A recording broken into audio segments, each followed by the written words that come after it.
ಕುಡಿಯೋ ನೀರಿಗೋಸ್ಕರ ಕಾವೇರಿ ನೀರನ್ನು 5ನೇ ಸ್ಟೇಜು ನಮ್ಮ ಸರ್ಕಾರನೇ ಇದನ್ನು ಪ್ರಾರಂಭ ಮಾಡಿದ್ದು. ಏನಾದರೂ ಮಾಡಿ 110 ಹಳ್ಳಿಗಳಿಗೂ ನೀರು ಕೊಡಬೇಕು ಅಂತೇಳಿ ಒಂದು ದಿಟ್ಟವಾದಂಥ ಕಾರ್ಯಕ್ರಮವನ್ನು ರೂಪಿಸಿ ಹಂತವಾಗಿ ಅನೇಕ ಸಮಸ್ಯೆಗಳನ್ನೆಲ್ಲ ಕೂಡ ಬಗೆಹರಿಸಿ ಇವತ್ತು ಫೈನಲ್ಲು ವಿಜಯದಶಮಿಗೆ ಉದ್ಘಾಟನೆ ಮಾಡಲಿಕ್ಕೆ ಎಲ್ಲ ಕಾರ್ಯಕ್ರಮವನ್ನು ರೂಪಿಸ್ತಾ ಇದ್ದಾರೆ. ಕೆಲವು ಸಮಸ್ಯೆಗಳಿತ್ತು, ಲಿಂಕ್ ಉತ್ಪತ್ತಿಯ ಪ್ರಾಬ್ಲಮ್ಸ್ ಇದೆ, ಅದೆಲ್ಲ ಒಂದೊಂದೇ ಸೆಟಲ್ಮೆಂಟ್ ಮಾಡಿಕೊಂಡು ಬರ್ತಾ ಇದ್ದೀವಿ. ಅದಕ್ಕೆ ಇನಾಗ್ರೇಟ್ ಮಾಡೋಕ್ಕೆಲ್ಲ ಮುಂಚಿತವಾಗಿ ನನಗೆ ಸಮಾಧಾನ ಆಗಬೇಕು, ನನ್ನ ಕಣ್ಣಲ್ಲಿ ನಾನೇ ನೋಡಬೇಕು, ಮುಂದಕ್ಕೆ ಯಾವುದೂ ಕೂಡ ತೊಂದರೆ ಆಗಬಾರ್ದು.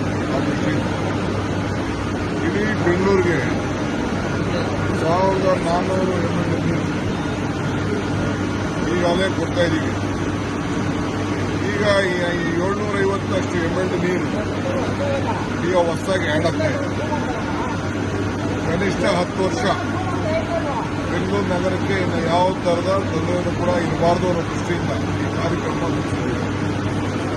ಟ್ಯಾಂಕರ್ನ ಬಂದ್ ಮಾಡಲಿಕ್ಕೆ, ಮನೆಗೂ ನೀರು ಕೊಡಲಿಕ್ಕೆ, ಮನೆಗೂ ಜಲ, ಇದು ನಮ್ಮ ಸಂಕಲ್ಪ. ಈ ಕೆಲಸವನ್ನು ಇವತ್ತು ನಮ್ಮ ಸರ್ಕಾರ ಮಾಡ್ತಾ ಇದೆ.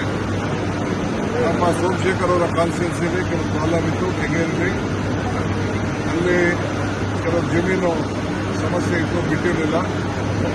ಅವರದ್ದು ನಾನು ಮುಖ್ಯಮಂತ್ರಿ ಮತ್ತು ಸೋಮಶೇಖರ್ ನಾವು ಮಾತಾಡಿ ಒಪ್ಪಿಸಿದ್ದೇವೆ. ಒಪ್ಪಿಸಿ ಅವರಿಗೆ TDR ಕೊಟ್ಬಿಟ್ಟು ಅಲ್ಲಿ ಲಿಂಕನ್ನು ಕೊಡ್ತಾ ಇದ್ದೀವಿ. ಸೊ ಆ ಕೆಲಸ ಕೂಡ ಆಗ್ತಿದೆ. ಇದು ಬಹಳ 5ನೇ ಹಂತ. ಇದು ಸುಮಾರು 1 ಕ್ಷೇತ್ರಕ್ಕಲ್ಲ, ರಾಜರಾಜೇಶ್ವರಿ ನಗರ, ಬೆಂಗಳೂರು ಸೌತು, ಕೆಂಗೇರಿ, ಆನೇಕಲ್ಲು ಮತ್ತು ಯಶವಂತಪುರ, ಬ್ಯಾಟರಾಯಪುರ, ಬೊಮ್ಮನಹಳ್ಳಿ, ಹೀಗೆ ಮಹದೇವಪುರ, ಹೀಗೆ ಎಲ್ಲ ಭಾಗಕ್ಕೂ ಕೂಡ, ಕೆಲವು ಭಾಗದ KR-ಪುರ, ಎಲ್ಲ ಭಾಗಕ್ಕೂ ಕೂಡ ನೀರನ್ನು ನಾವು ಒದಗಿಸಿಕೊಳ್ಳಲಿಕ್ಕೆ ಈ ಕಾರ್ಯಕ್ರಮವನ್ನು ರೂಪಿಸಿದ್ದೇವೆ. ಇದನ್ನು ವಿಜಯದಶಮಿ ಆ ತಿಂಗಳಲ್ಲೇ ಇದನ್ನು ಉದ್ಘಾಟನೆ ಮಾಡುವಂಥ ಕೆಲಸವನ್ನು ನಾವು ಮಾಡ್ತೀವಿ. ತಾಪತ್ರೆ ಮಾಡಲಿಕ್ಕೆ ಕಡಿಮೆ ಆಗಲಿ ಅಂತಲೇ ಈ ದೊಡ್ಡ ಬೃಹತ್ ಯೋಜನೆಯನ್ನು ತೆಗೆದುಕೊಂಡಿದ್ದೇವೆ.